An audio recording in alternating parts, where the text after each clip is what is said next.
Assalamualaikum warahmatullahi wabarakatuh. Kita bicara soal safety riding. Safety riding itu sering disebut disiplin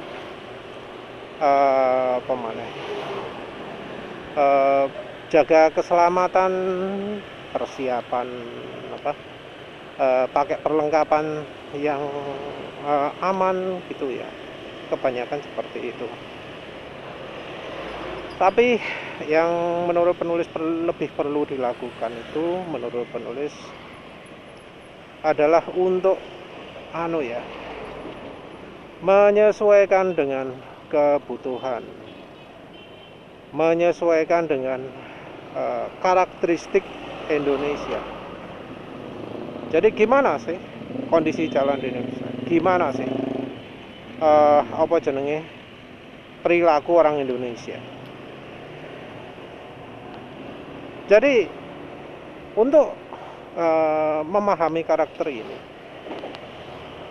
nggak begitu perlu ya kita tahu rambu, karena percuma kita tahu rambu tapi orang lain tidak.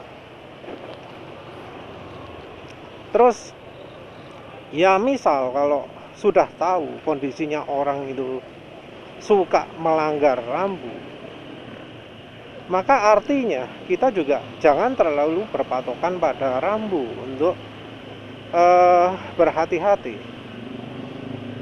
Jadi misal ada tanda jalan searah, jangan berasumsi bahwa yang pakai jalan itu pasti menuruti rambu jalan searah itu. Kalau ada perempatan lampu merah, jangan diasumsi yang ada di lampu merah itu menuruti. Jadi kita itu harus lebih waspada dari yang ditunjukkan pada rambu-rambu itu. Pengetahuan soal aturan di jalan raya itu penting, tapi kita harus asumsi bahwa yang ada di jalan raya gak semuanya mematuhi hal itu. Jadi mau speed limit, limit rendah, limit atas sama saja ya. Disebut minimal 60 km per jam, ada aja yang jalan di bawah itu. Maksimal 100, ada aja yang jalan di atas itu. Jadi tetap ya, dilarang menyeberang, ada aja yang nyeberang. Dilarang putar balik, ada aja yang putar balik. Jadi yang lebih diperlukan itu ya kewaspadaan di jalan. Ya walau kadang saking waspadanya di jalan ada lubang nggak tahu. Itu juga ya repotnya. Jadi kalau di jalan Indonesia ini jangan kebiasaan ngikutin kendaraan besar atau kendaraan lain dalam jarak yang dekat. Bukan apa-apa, karena kita nanti jadi nggak bisa lihat depan gitu ya. Tahu-tahu kejebak lubang gitu, mau nggak mau harus diterjang, kan repot. Apalagi jalan di sini itu dinamis, lubang bisa muncul sewaktu-waktu. Nah, kalau sudah seperti itu, iya, kita kan harus cari amannya ya.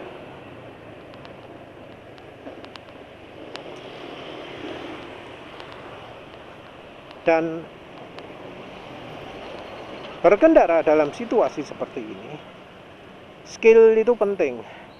Skill yang sayangnya nggak diajarkan secara benar di safety riding.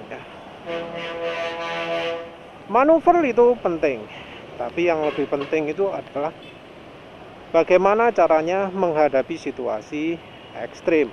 Harus mengerem mendadak, harus belok mendadak, bagaimana caranya.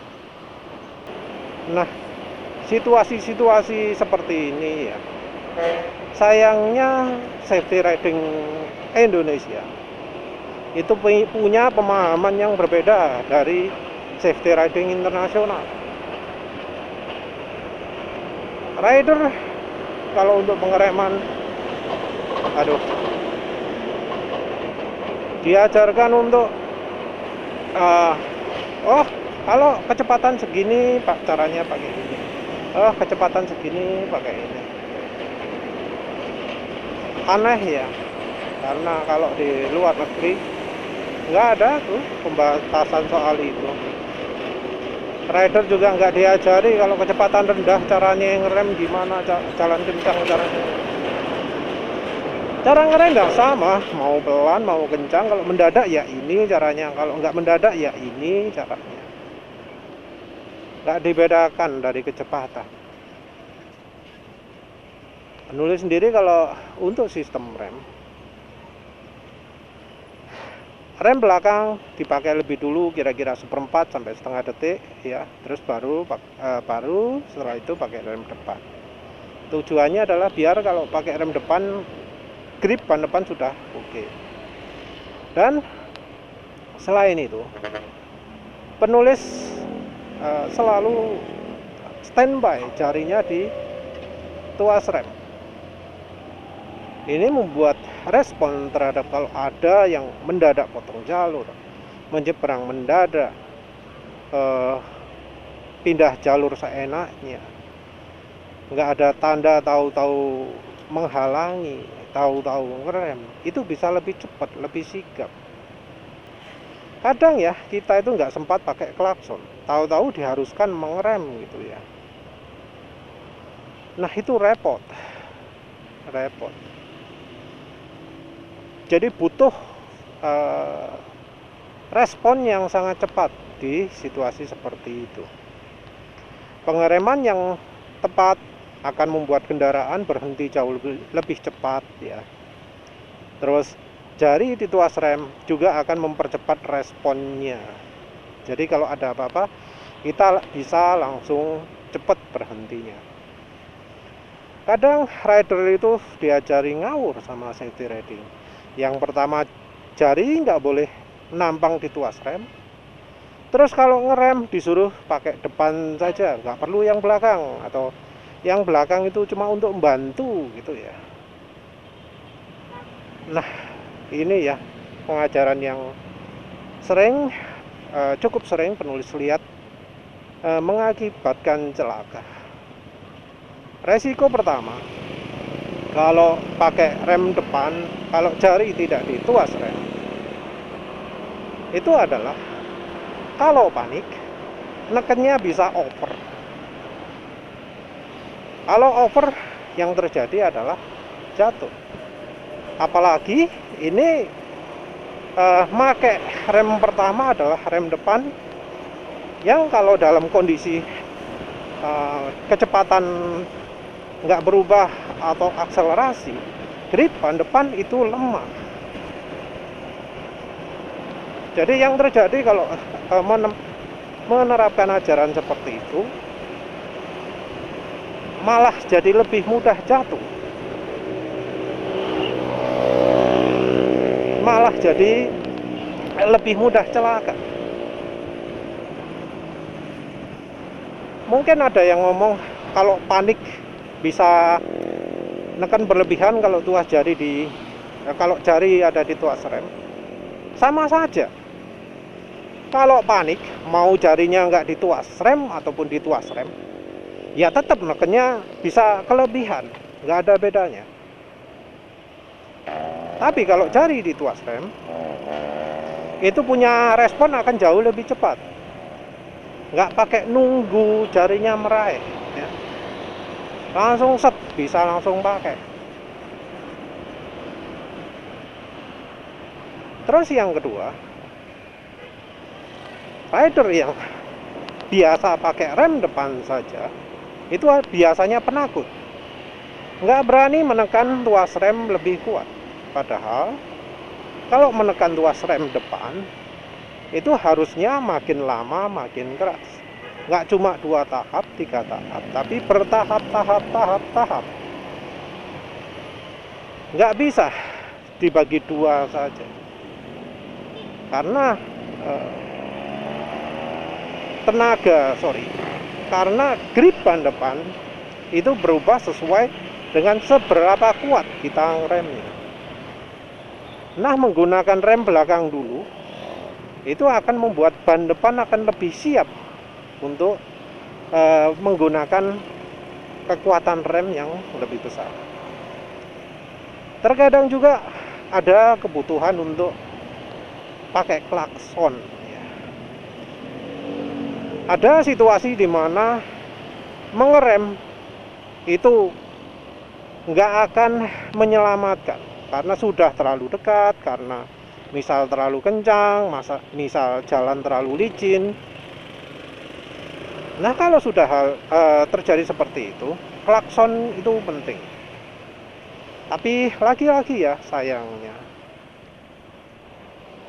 rider Indonesia itu sering dilarang pakai klakson. Padahal kalau butuh, ya harus dipakai. Jangan pantang pakai klakson. Kalau misalnya memang butuh untuk ngasih tahu yang lain bahwa kita ini sedang lewat, jangan ragu pakai klakson. Pakai klakson itu no problem selama tidak dipakai sebagai sarana arogansi, ya. Nyuruh yang lain ngalah misalnya. Nah, itu sudah beda. Jadi klakson dipakai sebagai sarana agar sama-sama selamat, itu ya, bukan untuk memaksa orang lain minggir. Selain itu, evasive manuver untuk pindah jalur. Nah, ini jadi salah satu faktor yang membuat menggunakan rem depan itu jadi bahaya. Karena apa? Karena grip ban depan itu terbatas. Grip ban depan kalau sudah ngerem, artinya untuk belok jadi sulit. Beda ceritanya kalau kita mengawali pakai rem belakang dulu. Ketika kita pakai rem belakang, maka grip ban depan itu sudah lebih kuat. Dan hasilnya adalah kita jadi bisa mengatur mengerem sambil belok, atau belok saja, atau mengerem saja. Jadi lebih fleksibel. Ketika kita butuh lebih banyak belok, kita kurangi rem depan. Jadi nggak bisa kita pergunakan bersamaan antara rem depan dan belok. Nah, kalau di safety riding itu pakai metode yang lain lagi. Disuruh niru ABS, disuruh tekan lepas. Nah, itu sesuatu yang kurang bertanggung jawab. Manusia itu bukan mesin. Manusia itu punya keterbatasan.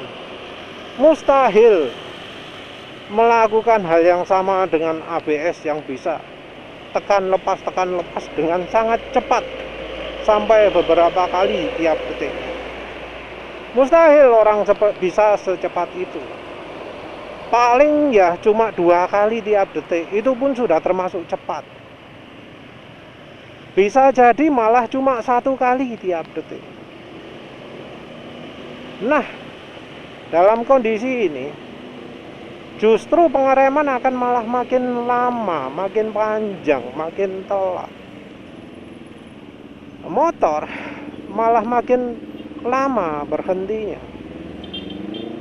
Dan motor makin lama berhentinya, itu adalah hal yang nggak bagus.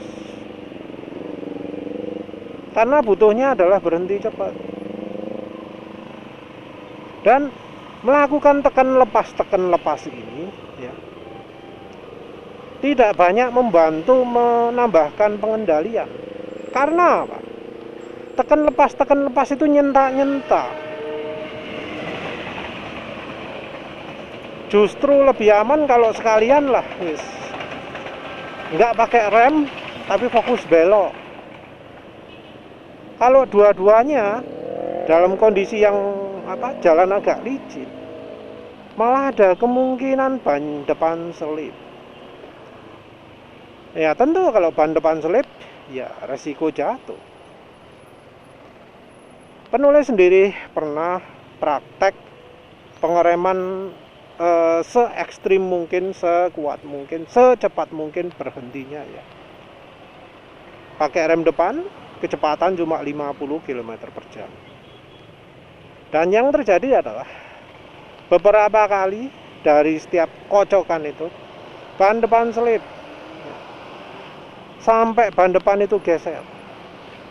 Untung cuma kecepatan 50. Untung nggak di jalan aspal mulus. Untung dilakukan di jalan paving. Jadi grip itu mudah kembali. Nah kalau di aspal mulus licin, wah wis bisa jatuh ya. Apalagi penulis melakukannya di motor Matic NMAX ini. Jadi untuk mendapatkan kendali tidak bisa pakai tekan lepas.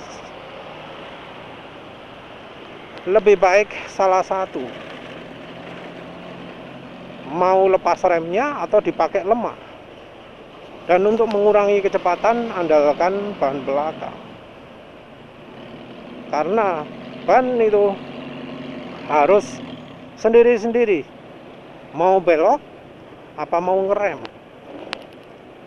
Menggunakan secara bersamaan akan sangat membuat ban mendekati limit gripnya. Nah tentu sudah pernah dengar teknik counter steering dan body steering. Nah untuk soal ini jangan dimakan mentah-mentah, karena motor di Indonesia itu beda dengan motor impor, beda dari moge, beda dari motor laki. Mayoritas motor di Indonesia itu motor Matic. 95% katanya, atau bahkan lebih. Dari penjualan kendaraan baru malah mungkin sudah 97%. Yang jelas, untuk pengendalian motor itu harus disesuaikan dengan karakter motornya. Tergantung merek. Bahkan merek yang sama pun, kalau versinya beda, pengendaliannya butuh beda. Misal, Yamaha NMAX New dengan NMAX Old, PCX 150 lawan PCX 160, karakter bisa beda.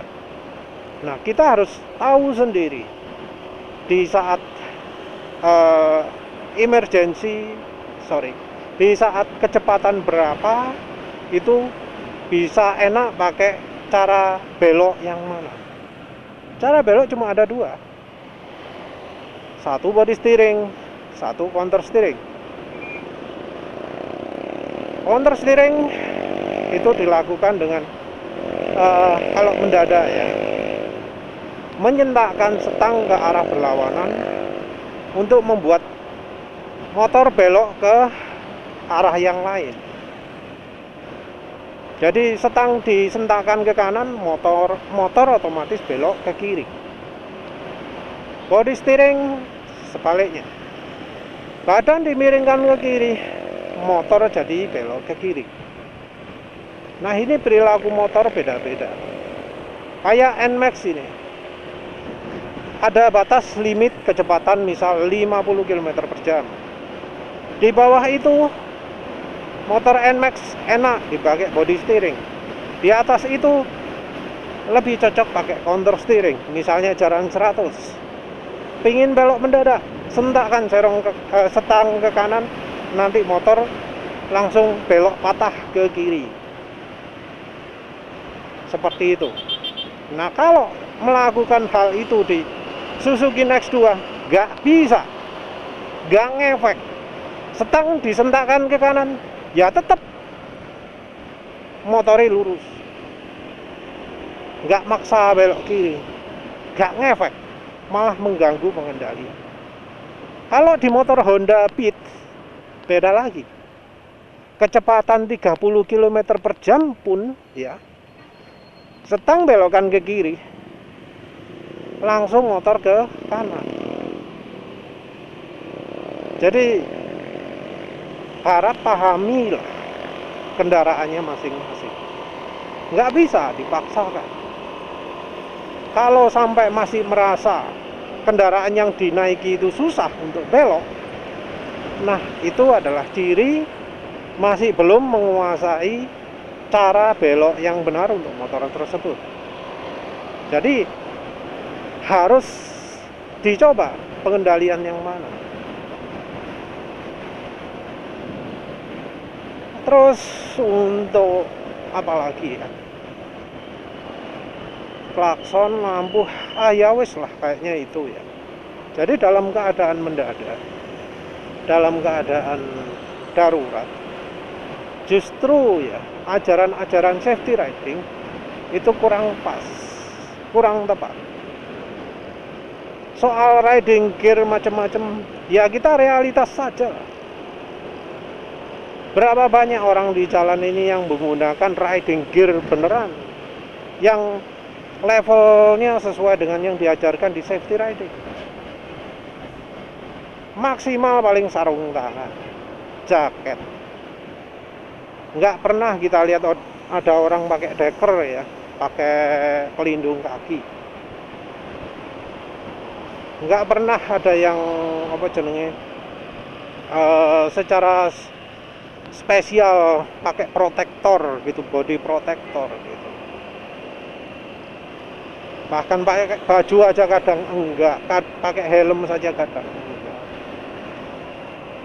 Alas kaki pakai sandal jepit. Kadang juga nyeker, enggak pakai apa-apa. Tapi ya tetap ya, walau baju macam apapun, walau yang dipakai macam apapun, cara berkendara yang baik, cara berkendara yang aman, yang sudah benar-benar teruji ya, nggak cuma sekedar diomongkan tapi nggak ada buktinya, nggak ada demonstrasi real life-nya. Jangan asal nuruti rekomendasi. Baiknya coba dulu ya. Coba dulu apa benar sesuai dengan yang diomongkan. Karena penulis sendiri termasuk rider yang mengalami jeleknya dari macam-macam itu. Dulu penulis kalau ngerem nggak pakai rem belakang dulu, tapi pakai rem depan tok. Ya jatuh sering, bablas macam-macam.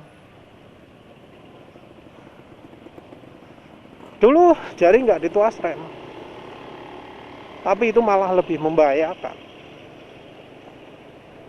malah lebih mudah panik daripada kalau jarinya dituas rem. Banyak alasan-alasan dari yang mengajarkan itu sebenarnya cuma teori omong kosong yang bukan berdasarkan fakta, bukan berdasarkan penelitian. Kalau berdasarkan penelitian ya, bahkan di Eropa sana, kebanyakan rider itu celaka karena telat responnya. Yang kedua adalah ngeremnya nggak maksimal. Yang ketiga adalah delosor. Jadi itu ya yang harus jadi pelajaran, jadi bukti nyata. Jangan sampai bikin kayak teori-teori aneh-aneh yang seperti diomongkan Bro Devianto Wahyu, ngomong pakai rem belakang itu gampang jatuh, terus kemudian buat video lagi untuk menunjukkan poinnya dia, untuk menunjukkan bahwa dia itu benar ya, dipraktekkan, ditunjukkan motor NMAX-nya dia yang sudah modif macam-macam, dipakai ngerem bisa panjang banget kalau pakai rem belakang, bisa jauh lebih pendek ketika pakai rem depan, yang ternyata nggak sesuai dengan apa yang penulis lakukan. Penulis demo sendiri, coba sendiri pakai rem belakang, Ya ternyata pendek juga ya.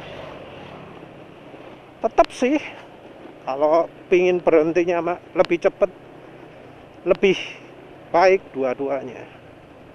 Dan karena ya banyak rider itu takut pakai rem depan, takut menekan rem depan lebih kuat, baiknya awali dengan rem belakang dulu ya, seperempat detik lebih cepat.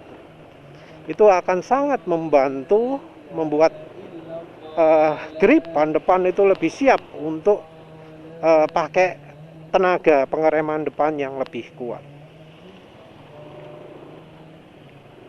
Jangan sembarang terima ilmu, baiknya dicoba dulu dan benar-benar dibandingkan. Nggak ada ya cara pengereman yang mengajarkan pakai rem harus dibuat ngelok gitu. Tapi ya nyatanya di sekolah safety riding yang sering ditunjukkan adalah, wah ini loh kalau pakai ini pasti ngelok bannya. Padahal ya sebenarnya enggak. Ya harus belajar lah. Ya apa caranya nggak ngelok? Mendekati limit tapi nggak ngelok. Itu ya yang harus dipelajari dan dilatih. Kalau nggak gitu, berhenti lama, berhenti terlalu molor, itu juga bahaya. Ya wes itu saja. Terima kasih sudah menonton. Assalamualaikum warahmatullahi wabarakatuh.